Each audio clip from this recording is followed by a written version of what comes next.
This is Austria. What's going on? What's going on? What are they doing? What's happening here? What has happened to my beautiful white culture? Americans are such that the only white culture and even their understanding of white culture is basically just an ad from the 50s, okay? That's it. We have one speed, and that speed is hamburger, okay?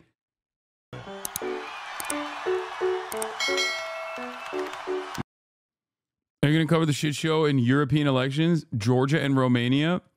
Brother, European elections, and then you said Georgia? What's going on? I mean, Georgia and Romania are experiencing the exact same problems right now in their elections, but I wouldn't say Georgia is Europe at this point. Like, come on. Elect Trump spent Thanksgiving at Mar-a-Lago, where he table danced to YMCA with his self-proclaimed best buddy, Elon Musk. One thing not on the menu, though, the fallout over his threat to impose tariffs on Canada and Mexico. ABC's Perry Ressam joins us live from Washington with those details. Good morning, Perry. Lionel, good morning to you. There appears to be a disconnect over what was said on the call and what both leaders agreed to. Trump has been putting pressure on both Mexico and Canada with these tariffs, all tied to immigration. This morning, President-elect Trump and the president of Mexico at odds over a phone call about immigration. Trump says Mexican President Claudia Sheinbaum agreed to stop migration through Mexico and into the United States, effectively closing our southern border. Sheinbaum says she told Trump migrant caravans are being stopped before reaching the U.S., saying, "We reiterate that Mexico's position is not to close borders. We're going to fix our borders." Immigration, a key issue for Trump on the campaign trail. He is threatening to impose a 25% tariff on goods coming from Mexico and Canada on his first day back in office. Trump blaming both countries for the way. What do you mean Georgia is not in Europe? I don't know, man. Open up a fucking map. What are you talking about? Like, what are you talking about? Like, saying Georgia's in Europe is like saying Armenia is a European country. The only reason why you think that is because they're Christian, I guess. Say you mean the EU? No, I mean the European continent, dude. What are we talking about? Hello? Do you guys know where Georgia is on the map? What the f? Y'all just see? Bro, I swear to God, y'all just see like Christian nation. You see crosses on their flag and you go, oh, they're, you know, that's a European country. Must be. Do you know where Georgia is, chat? Wait, hold on. I don't want to like leak anything. Bruh, that's where Georgia is. Does that look like Europe to you? This is the only part of Turkey that's in Europe. You know that, right? Like this right here, this little thing right here. The rest of Turkey's in Asia too. No, Azerbaijan would not be a European country because it's not Christian. That's the whole point. The reason why people say European country is because they're Christian. That's why. That's it. That's literally it. Anyway, all right. Georgia is Europe, little bro. What? Okay, we're done. Wave of undocumented immigrants and illegal drugs in the U.S. He says the tariffs will stay in effect until Canada and Mexico solve what he calls a long simmering problem. So I guess Bosnia and Albania aren't European because they Muslim. First of all, I mean, kind of, yeah. Go ask people in Europe if they think that Bosnia and Albania are European or not. But also, secondly, at least it's on the f***ing continent, dude. Like, what do you mean? Yes, it is on the European continent. Having said that, however, because of the fact that they're Muslim, many European nations do actually do wish that they weren't in Europe. After suggesting Mexico would retaliate. There is no European continent. Wait, what? Now we're getting into some new theories here, okay? Against U.S. tariffs with tariffs of their own. Sheinbaum yesterday interrupting about a potential tariff war, saying there will be no potential tariff war. I hope he rethinks it. President Biden calls Trump's tariff threats on the U.S.'s North American neighbors counterproductive. We have an unusual situation. Technically, Europe is a subcontinent of Eurasia. Okay.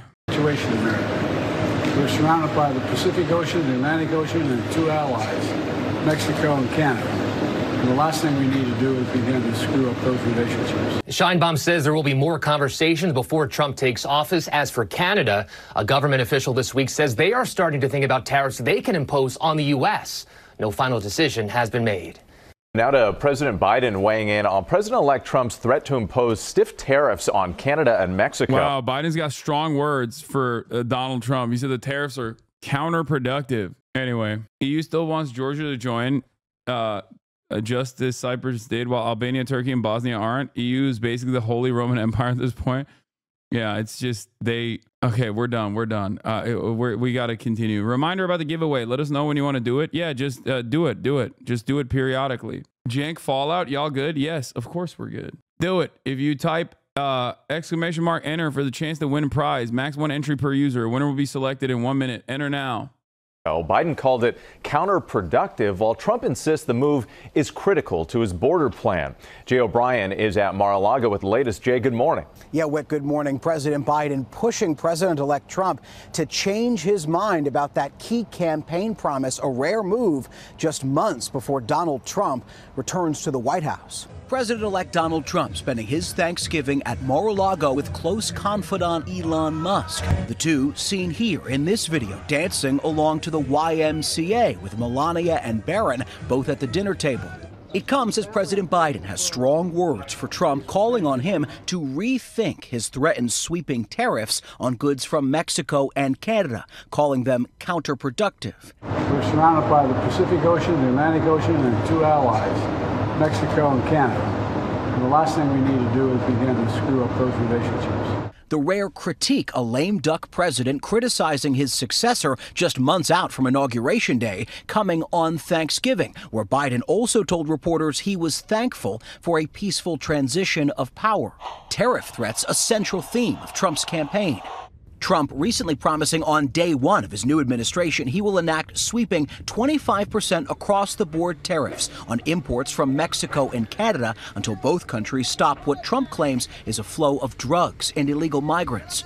Accounting for more than $1 trillion in trade every year, Mexico and Canada are the two largest trading partners of the U.S. The tariffs likely to fall back on U.S. consumers who could see from cars to electronics to fruits and vegetables. Giveaway alert. Wait, okay. Who won it? Who won the giveaway? Did we choose a winner? Earlier this week, Canadian Prime Minister Justin Trudeau speaking with Trump over the phone, saying it was a good call with the president-elect, but adding this is a relationship that we know takes a certain amount of working on, and that's what we'll do. And Mexican President Claudia Sheinbaum, who's promised her own tariffs on American imports if Trump follows through with his threat. Now, overnight. Babe Famet won, and there's a second giveaway happening as well. There's apparently a bunch of giveaways, so keep writing. Congratulations to Babe Famet. Downplaying the possibility of a trade war between the U.S. and Mexico. And just days ago, Trump and Mexican President Claudia Sheinbaum speaking by phone about immigration. Trump claiming that Sheinbaum agreed to stop migrants in Mexico before they reach the border. Effectively, he says, closing the border. But the Mexican president appearing to contradict that, saying that Mexico's position is not to close borders. Whit. And Jay, as we stand by to see how that plays out, we're also learning more about multiple bomb threats made against Democratic lawmakers from Connecticut. That's right, Whit. At least 5 Democratic lawmakers from Connecticut, including Senator Chris Murphy, had their homes targeted with hoax bomb threats on Thanksgiving. No explosive devices were found. And this morning, the FBI, as well as state and local law enforcement agencies, conducting multiple investigations. It's so sick that at this point, it's just like, oh, you don't like someone? Bomb threat. You don't like someone? You disagree with them?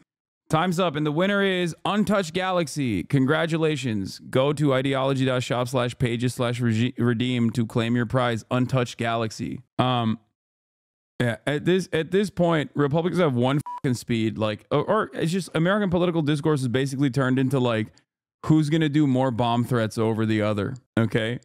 It's a pretty wild state of affairs. Like, how the fuck did we get here, man? How do we get here? Chat, we're done. Wait another hour or so. Yeah, okay, stop typing enter. We're done for now. Oh, yeah, my favorite genre of tweet are American conservatives who bleed about white culture and tradition constantly, who then shriek Satanism when they see what genuine white culture and tradition. It's all aesthetics to these people. Yeah, this is Austria. What's going on? What's going on? What are they doing? What's happening here? What has happened to my beautiful white culture? Americans are such that the only white culture and even their understanding of white culture is basically just an ad from the 50s. Okay, that's it. We have one speed, and that speed is hamburger, okay? They literally don't even do fascism correctly because of how fucking like they are by commodities, okay? America's white culture still is another demonstration of capitalism. Straight up. They literally just look at ads from the 50s and go, oh, where my country gone? Why can't I get back to this? Why can't we get back to this? Yeah, none of this like that they're doing over in fucking Europe. What? Did you mean to embarrass me last night? What are you saying, bro? Please. Oh, God. The holiday crowd is always, the holiday crowd goes crazy. Just like a lot of people that forget to take their medication. Anyway.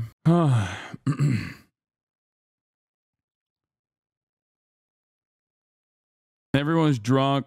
Everyone refuses to take their meds. People are in their fucking feels.